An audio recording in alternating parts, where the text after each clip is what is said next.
আসসালামু আলাইকুম রহমতুল্লাহি ওবরকাতুহু। সম্মানিত দর্শক, আজকের এই সন্ধ্যাবেলায় বাংলাদেশ সময় অনেকটা প্রশান্ত মন নিয়ে এবং কিছুটা হলেও যাকে বলা হয় ভালো একটা মন এবং মানসিকতা নিয়ে আপনাদের সামনে এলাম। গত কয়েকদিন ধরেই ভীষণ রকম মন ভার হয়ে আছে। ইরান এবং ইসরায়েলের যে যুদ্ধ, সেই যুদ্ধের সময় আমার যে জ্ঞান, আমার যে ঈমান, সেটি বারবার ইরানের পক্ষে যাচ্ছিল।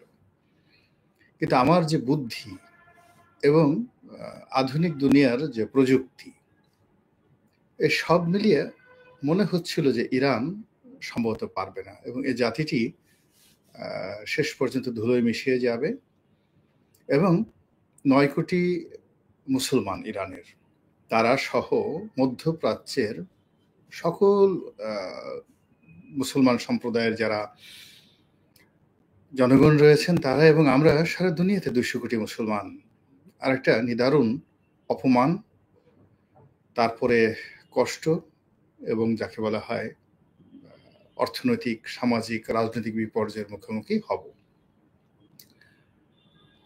কিন্তু এই যে ইরান এবং ইসরায়েলের মধ্যে যে যুদ্ধ, সেই যুদ্ধের সময়টিতে ইরানের ধর্মীয় নেতা জনাব আয়াতুল্লাহ আলী খামেনি, তিনি যে দৃঢ়তা দেখিয়েছেন, তিনি যে প্রজ্ঞা দেখিয়েছেন, যে সাহস এবং শক্তি দেখেছেন, আসলে এরকম আমি আসলে কখনো কল্পনাও করিনি যে একটা জাতির জাতীয় নেতা এই পর্যায়ে হতে পারেন। ২ নম্বর হলো যে ইরানের যে সামর্থ্য, তাদের অর্থনৈতিক সামর্থ্য, অন্যান্য সামর্থ্য নিয়ে আরো অনেকের মতো আমারও সন্দেহ ছিল। কিন্তু গত কয়েকদিনের যুদ্ধে তারা যে পারঙ্গমতা দেখিয়েছেন, তারা যে সফলতা দেখিয়েছেন এবং চাতুর্যের সঙ্গে সঙ্গে ডিপ্লোম্যাসি, সব মিলিয়ে তারা বাস্তব ক্ষেত্রে একটা পাহাড়ের সঙ্গে যেভাবে একটা ইঁদুরের লড়াই, ঠিক ওইরকম একটা লড়াইতে সারা দুনিয়ার ভিত্তি কাঁপিয়ে দিয়েছেন। তার ফলে কি হলো, স্বয়ং জনাব ডোনাল্ড ট্রাম্প তিনি নিজে চেষ্টা করেছেন, তার সঙ্গে সঙ্গে কাতারের মাধ্যমে, মানে আমেরিকারও বন্ধু এবং ইরানেরও বন্ধু, কাতারের মাধ্যমে একটা নেগোসিয়েশন করে ইরানের এবং ইসরায়েলের যে যুদ্ধ, এটার একটা যুদ্ধ বিরতি করার জন্য মোটামুটি তিনি উভয় পক্ষকে রাজি করিয়েছেন এবং এর ফলে তিনি গত রাতে খুব আনন্দের সঙ্গে ঘোষণা দিয়েছেন যে যুদ্ধবিরতি হয়ে যাচ্ছে আজকে থেকে ৬ ঘন্টা, ১২ ঘন্টা, ২৪ ঘন্টা, এরকম একটা টাইম ফ্রেম দিয়ে তিনি একটা যুদ্ধবিরতির ঘোষণা দিয়েছেন এবং বলছেন যে ইরান সুখে থাকুক, ইসরায়েল সুখে থাকুক, পৃথিবীর মানুষ সুখে থাকুক। এটা সুখের সময়, যুদ্ধের সময় নয়। কিন্তু এই ঘটনার পরেও আজকের সকালে যুদ্ধ থেমে থাকেনি। প্রথমে ইসরায়েল আক্রমণ করেছে, তারপরে ইরান আক্রমণ করেছে। তো এই বিষয়গুলোর মধ্যে সারা পৃথিবীতে এই ইরান এবং ইসরায়েল যে যুদ্ধ নিয়ে যে পরিবেশ এবং পরিস্থিতি তৈরি হয়েছে, তাতে আমার দৃষ্টিতে ইরানের একটা মহা বিজয় এবং এই ইরানের বিজয়ের জন্য আমি প্রথমেই আল্লাহু আকবার, আল্লাহ সর্বশক্তিমান মহান আল্লাহর দরবারে শুকরিয়া আদায় করছি এবং তার সকল নিয়ামতের জন্য যা তিনি আমাকে দিয়েছেন, বিশ্বের সমস্ত মুসলমানদেরকে দিয়েছেন এবং প্রায় ৮০০ বছর ধরে মুসলমান জাতিকে এই বিশ্বের উপর আধিপত্য করার তৌফিক দিয়েছেন। এই জন্য কৃতজ্ঞতা চিত্রে মহান আল্লাহ রাব্বুল আলামিনের শুকর গুজার করছি। ক্ষমা চাই নিজের দুর্বলতার জন্য, অক্ষমতার জন্য এবং সারা পৃথিবীর মুসলমানদের পক্ষ হয়ে আল্লাহর দরবারে ক্ষমা চাই। আল্লাহর কাছে করুণা চাই, আল্লাহ তুমি যে বিজয় আমাদেরকে দিয়েছিলে অতীতে, যে রাজত্ব এবং যে নেতৃত্ব তুমি আমাদেরকে দিয়েছিলে, আবার আমাদেরকে ফিরিয়ে দাও, যে কোনো মূল্যে আমাদেরকে ফিরিয়ে দাও এবং তোমার সম্মান, তোমার তৌহিদ এবং তোমার হুকুমত এই জমিনে তুমি যেভাবে চাও, যেভাবে কোরআনে বলা হয়েছে, যেভাবে আল্লাহর রাসূল এই জমিনে প্রতিষ্ঠা করেছেন, তোমার সাহাবা একরাম, রাসূলের সাহাবা একরামরা জমিনে যে দৃষ্টান্ত স্থাপন করেছেন, সেই রকম একটি সুখী, সমৃদ্ধশালী, আধুনিক বিশ্ব মুসলমানদের নেতৃত্বে গড়ার তৌফিক এনায়েত করে দাও। এই কথা বলে আমি আজকের এই আলোচনাটা শুরু করছি। কিন্তু তার আগে দেখে আসি যে আমার সঙ্গে কারা, কারা আছেন। সম্মানিত দর্শক যারা আছেন, অনেকে আছেন ইরানের সুস্পষ্ট বিজয় দেখে নিছে, আরব বিশ্বের শিক্ষার অনেক কিছু আছে, কারণ মার্কিন সুদূর প্রসারী ফন্দি চলমান থাকে, নিশ্চিত থাকবে। এক ভাই লিখেছেন এম রহমান। তারপরে আসসালামু আলাইকুম জনাব, আজকের যে বিষয় আপনি লাইভ করছেন সে বিষয়ে বাইরে একটা প্রশ্ন, আপনি কি আবার আওয়ামী লীগে চলে যাবেন? ভাই, এই রাজনীতির কথা আমি চিন্তা করছি না ভাই। আমি যেভাবে আসলে সত্যের পক্ষে কথা বলছি, এই কথা বলতে গেলে যদি আওয়ামী লীগের পক্ষে আসে আলহামদুলিল্লাহ, যদি প্রয়োজন হয় ইউনূসের পক্ষে আবার কথা বলার প্রয়োজন হলে আবার কথা বলবো, কিন্তু রাজনৈতিক ঘেরাটোপে আমি আর পড়তে চাচ্ছি না। এটা হলো মনির মৃধা, আলহামদুলিল্লাহ। তারপর শেষে রনি ভাই একটা কথা জানার ছিল, ওরা মুক্তিযোদ্ধার কোটা বাতিল করলো আর এখন ওরা যেটা পাবে ওটা কি? এটা সারা দেশে আলোচনা হচ্ছে, এটা আমার তেমন কিছু বলার দরকার নেই। একজন বলছেন আল্লাহু আকবার, আপনার সঙ্গে আবার বলছে আল্লাহু আকবার, চিনি ছাড়া চা, ধন্যবাদ। তারপরে শেষে যারা প্রশংসা করেছেন, আচ্ছা রনি ভাই এখান থেকে আপনার মাসে কত ইনকাম হয়? ভাই আপনাকে একটা কথা বলি খায়রুল আলম সাহেব, আয়ের জন্য এই কাজটি করিনি। আমি যখন সংসদ সদস্য হই 2009 সনে, পার্লামেন্টে যাদের বৈধ ইনকাম আছে তাদের মধ্যে আমি ধনী ব্যক্তি ছিলাম, এখনো ওই অবস্থাতে আছি। আমি এই শহরে বৈধ ইনকাম করা ইনকাম ট্যাক্সের ফাইলে আছে এবং সুখে শান্তিতে যে কজন রাজনীতিবিদ আছেন, আমার কাছে মনে হয় না যে আমার চেয়ে অর্থনৈতিকভাবে ভালো পর্যায়ে এই দেশের কোনো রাজনীতিবিদ আছেন। ফলে এই যে প্রশ্নটা করছেন, এটা আমার হীনমন্যতা থেকে। আমি যে বাড়িতে থাকি, যে গাড়িতে চলি, যে সমাজে চলি, সেই 1991 থেকে লাস্ট 40 বছর আমার নিজের ইনকাম থেকে, 1991 থেকে আজ পর্যন্ত আমি যে অর্থনৈতিক অবস্থার মধ্যে আছি, এর সঙ্গে আপনার এই প্রশ্ন বেমানান। আপনি যদি বাংলাদেশের সবচেয়ে সেরা ধনী বসুন্ধরা গ্রুপ কিংবা সালমান আরিফ রহমান কিংবা অন্যান্য যারা এস আলম, আশা করি গোলাম মোল্লা রনির সাথে ওই কথা বলার মতো অর্থনৈতিক নিয়ে এদের নেই। এখন আপনি যদি এস আলমকে জিজ্ঞেস করেন, সালমান আরিফ রহমানকে জিজ্ঞেস করেন, ইস্পাহানির মালিক বেহরুজ ইস্পাহানি, রহিমা আফরোজের মালিক, তাদের জিজ্ঞাসা করেন যে ইউটিউব করে তাদের কত ইনকাম হয়, আপনি তাদেরকে জিজ্ঞাসা করতে পারবেন? তারা গোলাম মোল্লা রনিকে তাদের সাথে ইনশাল্লাহ ভালো অবস্থাতেই জানে। তো যার জন্য সবসময় এলো যে মানুষ সুযোগ পেলেই, যে এখানে সুযোগ পেয়েছেন, সুযোগ পেলে সব প্রশ্ন করতে হয় না। এটা আপনার আরো অবনমিত। একটা মানুষকে এখান থেকে যত টাকা পাচ্ছি, 1000 কোটি টাকাও যদি পাই সেটা বড় কথা না। এটার মাধ্যমে এই যে প্ল্যাটফর্মটা পাচ্ছি, আপনাদের সাথে কথা বলার পাচ্ছি, বাংলাদেশের লাখ লাখ রাজনীতিবিদদের মধ্যে আমার মতো কেউ কি কথা বলতে পারছে বলেন তো? মির্জা ফখরুল ইসলাম সাহেবের কি এইভাবে একটা কথা বললে প্রতি মাসে 1 কোটি লোক দেখবে? আমির খসরু মাহমুদ চৌধুরী সাহেব দেখবে? ওবায়দুল কাদের সাহেবের চ্যানেল যদি এরকম একটা চ্যানেল করে এটা দেখবে বলেন তো? এখন পিনাকির ভিউ আমার চেয়ে বেশি, কিন্তু পিনাকির তো পলিটিক্যাল বা আমার যে এই বাংলাদেশে যে অবস্থান আছে সেটা তো আবার পিনাকির নেই। আমার যে অর্থনৈতিক অবস্থা আছে, ব্যবসা আছে, বাণিজ্য আছে, বাড়ি আছে, গাড়ি আছে, সেটা কি পিনাকি বা কনক সারোয়ারের আছে বলেন? তো যার জন্য আমাকে আমার মতো করে মূল্যায়ন করেন, এটা আপনার জন্য ভালো হবে। ধন্যবাদ। আর একজন যেটা আছে, যাক, এখন আসল কথায় আসি যে ডোনাল্ড ট্রাম্প যুদ্ধবিরতির ঘোষণা দিয়েছেন অনেকটা একতরফা ভাবে এবং অতি উৎসাহ হয়ে। এর মূল কারণটা হলো তিনি তার যে B2 বোমারু বিমান দিয়ে হামলা চালিয়েছেন ইরানে। ইরান, তার ধারণা ছিল 100% যে ইরান আমেরিকার এই আক্রমণে ভয় পেয়ে যাবে। তার আগে তিনি দম্ভ ভরে দুটো কথা বলেছিলেন, যেটা আমার কাছে মনে হয় আল্লাহ বেজার হয়েছেন।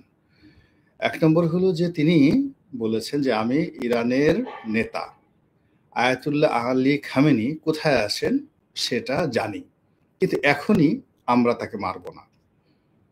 বুঝার চেষ্টা করুন, জীবন এবং মৃত্যুর মালিক আল্লাহ রাব্বুল আলামিন। ডোনাল্ড ট্রাম্প তো দূরের কথা, সারা পৃথিবীর মানুষ চেষ্টা করেও, আলী খামেনি তো দূরের কথা, যে কোনো একটা মানুষের একটা পশম স্পর্শ করতে পারবে না যদি জমিনের মালিক আল্লাহ কাউকে রক্ষা করতে চান। তো এক্ষেত্রে আমরা যারা ধর্ম বিশ্বাসী তাদের মতে স্বয়ং আল্লাহর যে রুবুবিয়ত এবং আল্লাহ সুবহানাহু ওয়া তাআলার যে ক্ষমতা, এটাকে বা তার যে ইজ্জত বা ইজাত, তার যে চাদর, এই চাদরকে নিয়ে টানাটানি করেছেন ট্রাম্প এই আলী খামেনিকে মারার কথা বলে, যে আমরা তাকে মারব না। এটা আল্লাহ বেজার হয়েছেন, আল্লাহ বিক্ষুব্ধ হয়েছেন। এবং এই আল্লাহ যে মুহূর্তের ভিতরে জমিন উল্টে দিতে পারে, এই ২-৪টা আমেরিকার মতো রাষ্ট্র, ২-৪-১০টা আমেরিকার মতো রাষ্ট্র পৃথিবীতে বহু সময় ছিল, আল্লাহ মাকড়সার জাল দিয়ে, মাকড়সা দিয়ে, তেলাপোকা দিয়েও এরকম বড় বড় রাষ্ট্র শেষ করে দিয়েছেন। অসংখ্য উদাহরণ রয়েছে লক্ষ বছরের ইতিহাসে। তো কাজেই তার এই বক্তব্যটা। দ্বিতীয়, তাদের যে দাম্ভিকতা ছিল, তিনি নিঃশর্তে ইরানকে আত্মসমর্পণ করতে বলেছিলেন। তো এই যে তার যে দাম্ভিকতা, সেই দাম্ভিকতাকে মোকাবেলা করে ইরান যুদ্ধ করে গেছে।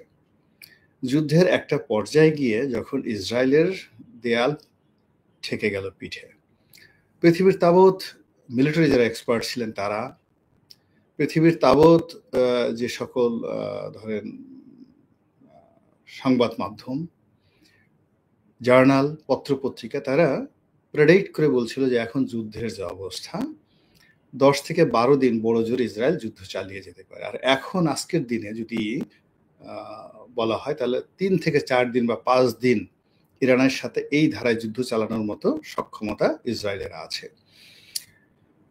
তো সেই দিক থেকে ইসরায়েল যেটি করলো সেটা হলো তার বস বা তাদের যে মালিক, ইরানের বিরুদ্ধে আমেরিকাকে যুদ্ধে নামিয়ে ফেললো। যে যখন আমেরিকা এখানে তার সর্বোচ্চ শক্তি মারণাস্ত্র, এরপরে আর কিছু নাই, এরপরে যেটা পারে সেটা হলো প্লেন থেকে নেমে আমেরিকার প্রেসিডেন্ট প্লেন থেকে ঝাঁপ দিয়ে আত্মহত্যা করতে পারে, আর এই তাদের হাতে যে সকল পরমাণু বোমা রয়েছে সেগুলো নিক্ষেপ করতে পারে। এর বাইরে কিচ্ছু করার তাদের আর নাই। তাদের সবচেয়ে শক্তিশালী বোমা, শক্তিশালী এয়ারক্রাফট তারা সেখানে পাঠিয়েছে, B-2 বোমারু বিমান। ইরানের একটা পশম স্পর্শ করতে পারেনি, ইরানের কেউ ভয় পায়নি।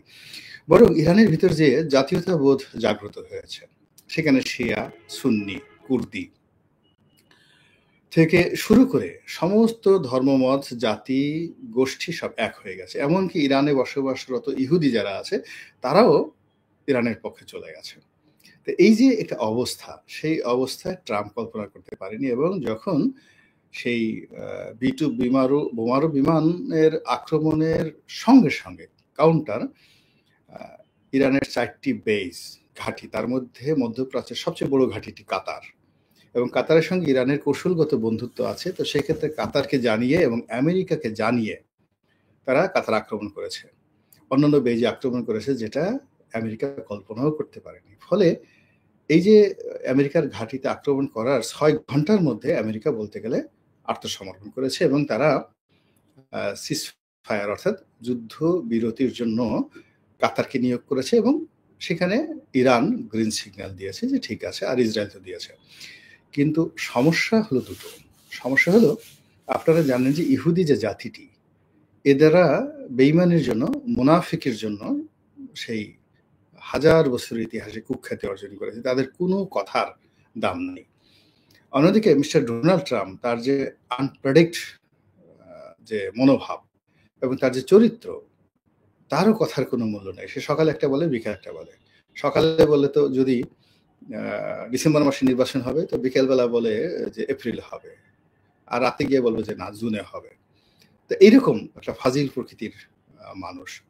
এবং ইরানের সঙ্গে আমেরিকার একটা যে সম্পর্ক, এটি কিন্তু বারাক ওবামার আমলে প্রায় নিউট্রালে চলে এসেছিল। এবং বারাক ওবামা তাদের সঙ্গে যে একটা চুক্তি করেছিলেন, সেটা হলো তাদের যে পরমাণু চুক্তি, ইরান এবং আমেরিকার যে পরমাণু চুক্তি, সেখানে ইরান স্বাক্ষর করেছিল। এই বারাক ওবামার পরে যখন ডোনাল্ড ট্রাম্প গত টার্মে আসলেন, সেখানেও তিনি এই চুক্তিটা বাতিল করে দিয়েছিলেন। এবং ওই সময় যে ইরানের সাথে তার যে আমেরিকার যে দ্বন্দ্ব এবং সংঘাত শুরু হয়, সেটাই কিন্তু আজকের এই পরিণতিতে নিয়ে এসেছে।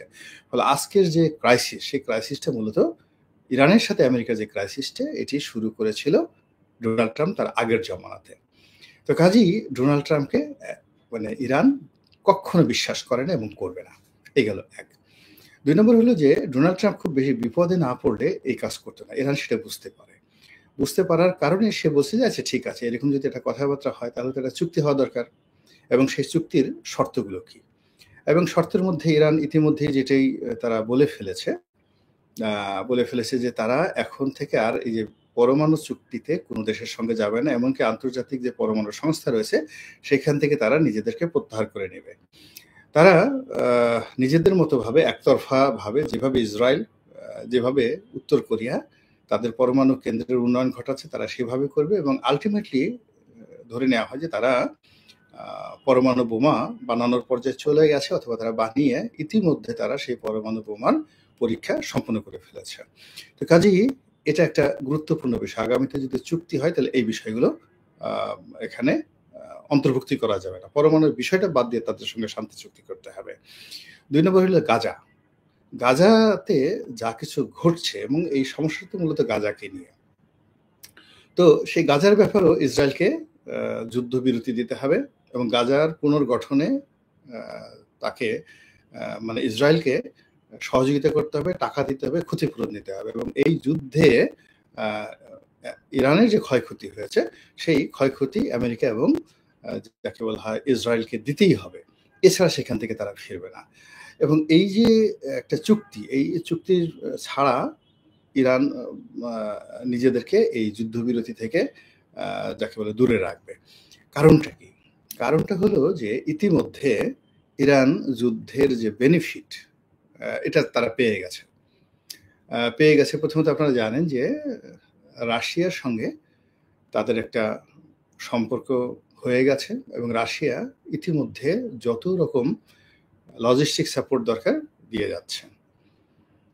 উত্তর কোরিয়া সরাসরি ইসরায়েলের বিরুদ্ধে যুদ্ধ ঘোষণা করেছে, এবং আমেরিকা এবং ইসরায়েলের বিরুদ্ধে যুদ্ধ করার জন্য ইতিমধ্যে তারা বেশ কয়েকটি নতুন ব্যালিস্টিক ক্ষেপণাস্ত্র তারা পরীক্ষামূলক ছুড়েছে। অন্যদিকে বিশ্বে যে সকল পরমাণু শক্তিধর রাষ্ট্র রয়েছে, যাদের পারমাণবিক বোমা রয়েছে, তারা বলছে যে এরকম তোমাদের আর বোমা ঠোমা বানানো লাগবে না, তোমাদের জন্য যে কটা বোমা লাগে তারপর শেষে তোমার ব্যালিস্টিক মিসাইল তোমরা তো যেহেতু ছুড়তেছো, সেখানে যদি তোমরা পরমাণু অস্ত্র সংযুক্ত করতে চাও, তাও যা করার দরকার এই পরমাণু শক্তিধর রাষ্ট্রগুলো তারা করে দিবে। অন্যদিকে মধ্যপ্রাচ্যের যে জনমত, সেই পুরো জনমতটা ইরানের পক্ষে চলে গেছে। তো এই অবস্থাতে আমেরিকার পক্ষে যুদ্ধ চালানো একেবারে একটা অসম্ভব একটা বিষয়। আর ইরানের পক্ষে এই মুহূর্তে ভালো কোনো চুক্তি না করে যুদ্ধবিরতিতে যাওয়া আমেরিকার কথা মতো এটা ইরান কখনো করবে না, যেটা ইরান 1982 সনে করেনি, 81 সনে করেনি। তো এখন তো ইরান অনেক যাকে বলা হয় শক্তিশালী, অনেক প্রাজ্ঞ, এবং তার সঙ্গে সঙ্গে গ্লোবাল পলিটিক্সে তারা এখন যে একটা অবস্থায় এসে পৌঁছে গেছে, এটি বিপ্লবের পরে ইরানের সেই অবস্থাটা ছিল না। ইরানের সর্বোচ্চ ধর্মীয় নেতা যখন এই যুদ্ধ শুরু হলো, তারপর একটা জাতির উদ্দেশ্যে ভাষণ দিয়েছিলেন। অসাধারণ একটি কেন তিনি এই যুদ্ধ করতে চান, এবং এই যুদ্ধে তিনি কি করে জয় পাবেন, পুরো জাতিকে উদ্বুদ্ধ করার জন্য তিনি যে ভাষণটা দিয়েছিলেন সেটার ইংরেজি ভাষণটা আমি শুনেছিলাম টাইমস অফ ইন্ডিয়ার যে ওয়েবসাইট রয়েছে সেখানে। আবার আজকে এই সিজ ফায়ার হওয়ার পর তিনি আবার একটা ভাষণ দিলেন, যেটার ইংরেজি ভাষণ ইতিমধ্যে আমি যে লাইভে আসার আগে শুনে আসলাম। তার যে দৃঢ়তা এবং এই সময়টা তার যে জনপ্রিয়তা, এবং এই সময়টাতে তিনি যে পর্যায়ে চলে গেছেন, সেখানে তাকে অ্যাভয়েড করার ক্ষমতা, তাকে বাদ দেওয়ার ক্ষমতা, এবং ইরানকে পিছে ঠেলে দেওয়ার যে ক্ষমতা, এটা আমেরিকার নেই। ১। ২ নম্বর হলো যে ইরানের যত লজিস্টিক সাপোর্ট রয়েছে, পুরো সাপোর্ট এখন খামেনির সঙ্গে আছে, সারা বিশ্ব খামেনির সঙ্গে আছে, এবং যুদ্ধের যে গতি প্রকৃতি পুরোটা ইরানের পক্ষে চলে গেছে। তো সেই অবস্থায় আমরা যারা মুসলিম বিশ্ব, আমরা আশা করতে পারি যে বহুদিন পর, বহু শতাব্দী পর, দিন নয় বহু শতাব্দী পর আল্লাহ রাব্বুল আলামিন আমাদেরকে একটা সম্মানজনক বিজয়ের সুসংবাদ